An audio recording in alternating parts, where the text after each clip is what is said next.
Тамашалаған Алматы облысының өкілі Бекнұр Тәңірбергенді жеңген екен. Ендеше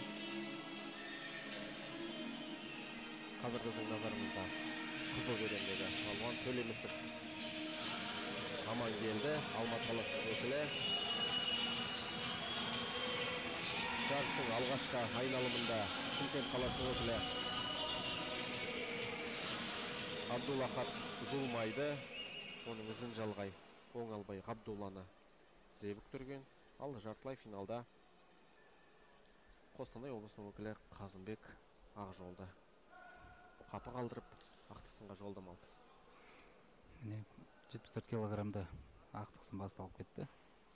Айта кететін болсақ, Амангелді Төлемісов Алматы қаласының палуаны. Бұл палуан өте тәжірибелі палуан.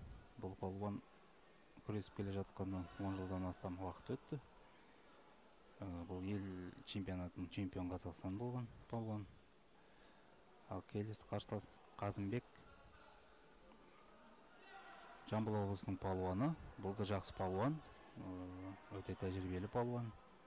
Енді көрейік қазір кімнің баға мен бабы сай келетін.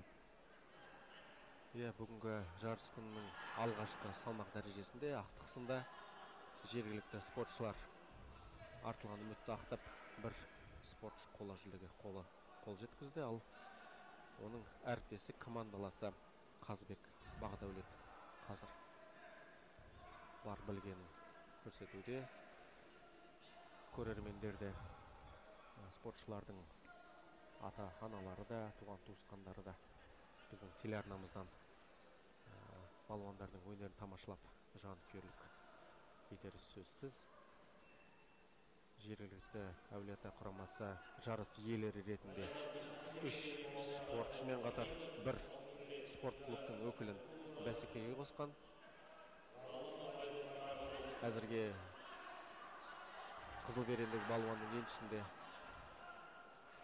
бір бүк. Ал міне көріп отырсыз, қызыл берендегі палуан өте тәжірибелі, мықты палуан, жақсы әтіс жасап, жартылай жеңіс ұпайына ие болды. Алматы қаласының спортшылары қашанда шебер қимылдайтын, шапшаң қозғалатын тәжірибелі спортшылар. Руслан Әбдіразақ өкінішке қарай Алматы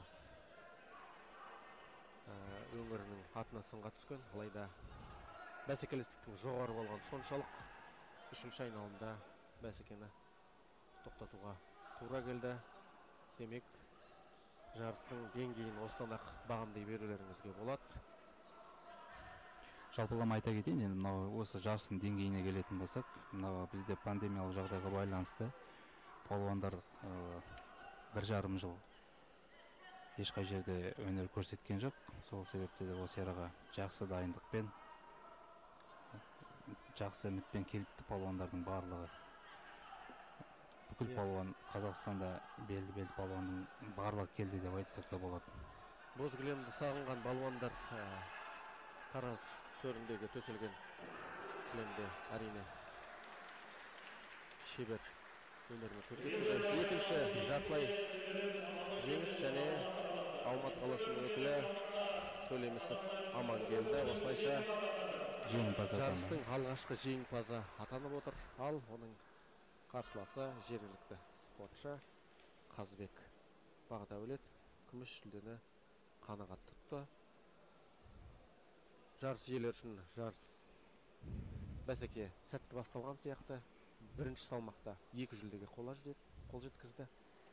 Ал Алматы қаласы әзірге командалық есепте бір салмақтан кейін 1-6-мен көш бастап тұр. Енді келесі салмақ дәрежесінде біз қола жүлде үшін белдесулерден бастаймыз. 82 келідегі балуандардың өнері қазір біздің спортшылар